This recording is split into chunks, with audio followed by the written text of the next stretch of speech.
Man, I was sitting like a crack addict waiting to see if Jonah Savaiinaea showed up. And from all reports or no reports, he didn't show. So we're day one in a waiting. We'll see about day two. But I'm going to go cover today why he's so critical to us. I'm going to show you some Warren Sharp stats and then something I created to really express to you how critical framework is. I don't care if you're C squad backup or A squad Hall of Famer, your framework in many regards, but this general setup on the field for you determines a great portion, a huge portion of your success. And so I want to show you how valuable this offensive line is. A lot of you out there were with me. We're all in agreement. But this is extra ammo in your quiver if you're in agreement. And maybe if you're on the fence, this will help you.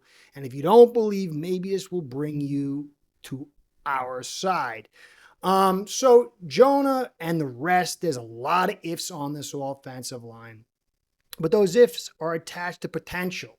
This offensive line could do some good things, and little increments here or there can make a huge difference. So I got three great Warren Sharp bits of information. He's fantastic. I just got his 2025 season review. I'm going to be breaking that down. Very helpful. And then I'm going to do my thing, and it's going to make something so clear. Things we've been talking about, the cycle shifts in the NFL on offense, and how critical it is to catch into this cycle shifts.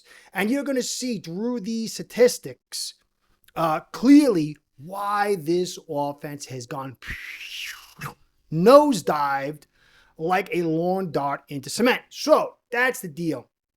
I was hanging out with George from Finn's Faithful podcast, and we start doing a lot of stuff with him and Jason. Great guy, and he's just amazing at the promotion thing. And I know now, finally, that I've got to start doing this thing. It's key to how I stay in business. It's key to how this channel continues, and it's key to my sponsors keeping me. So please like, subscribe, comment, and view. Hit the notification bell. That's how I stay in the gig and keep going. So if you like what I'm doing, help me out with that. And if you already are, as I say over and over, thank you so much. It means the world to me. So let's dig into it right here. I'm going to open up with the first graphic, and this is about run game. I've heard for a while, Curtis, you want teacup football, but that's not what we're doing here. Well, no, I don't want teacup football. I want pass balance, but what we're doing here don't work. Warren Sharp, offenses tried to combat defensive adjustments by using the ground game in 2024. I've been saying that since 2021. Last year, 30%, 6% of all yardage gained was via the rush, second highest since 2008. RBs averaged 3.2 yards after contact per rush, the number one highest since 2006, more on league-wide trends. And the reason some of these backs are getting more yards per carry is because the defenses have decided to ambush the pass game, come out in small packages, give high leverage, stop the pass at all costs, and see if you got the junk in the trunk to drive it up the middle, run that football, and make them change leverage. This is things we've been talking about for a while. A lot of people call us crazy. So how important is it to generate, I'm going to tie it into this one, how important is it to generate explosive plays in the NFL? Last 5 years, if a drive has 0 plays of 15 plus yards, the score rate is only 15%, 6% TDs, 0.7 points per drive. But if a drive has just one play of 15 yards, the score rate is 60% with a 34% TD rate, 3.1 yards per drive.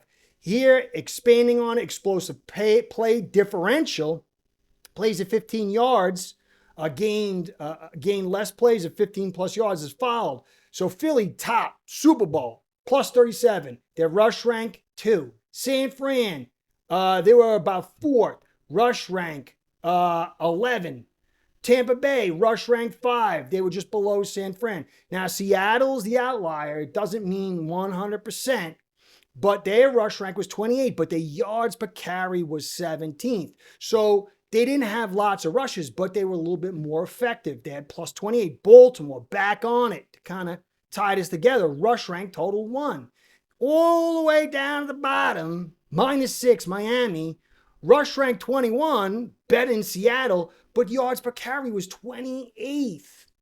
So it was a lot of cheap yards feeding this thing. And you'll say, well, what does this have to do with the Dolphins?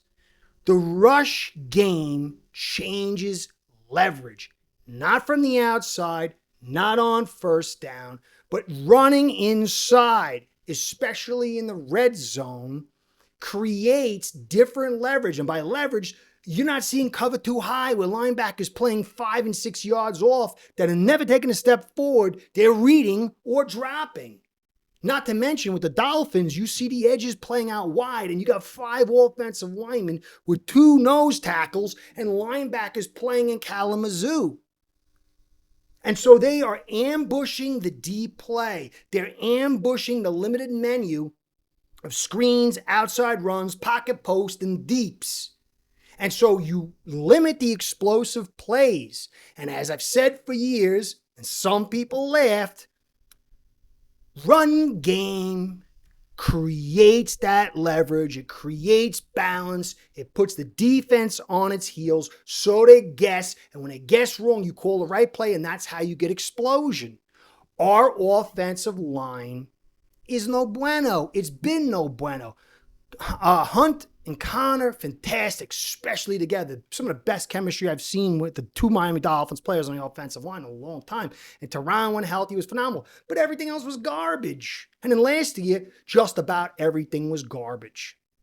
You want to say Brewer in getting to the second level, and maybe the pass blocking.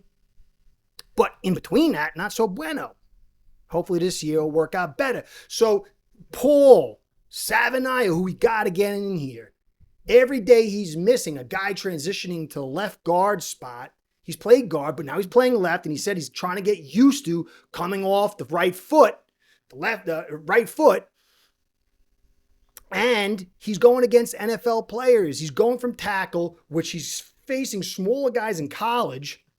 Now he's going to guys that are going to be a little shorter, better leverage, more powerful, and men. He needs to get in here ASAP.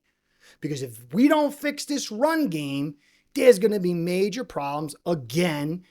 Maybe you blame whoever, and you might want to say Tua because he can't throw the outs, and because he got the injury history, he can't do the sneaks, and McDaniel, whatever. But it all ties back to this offensive line. And the last graphic I want to use is Burrow comparison, his framework to Tua's. I think Burrow is a better quarterback. But framework lessens or raises any QB. Dan was the best, in my opinion. Probably was.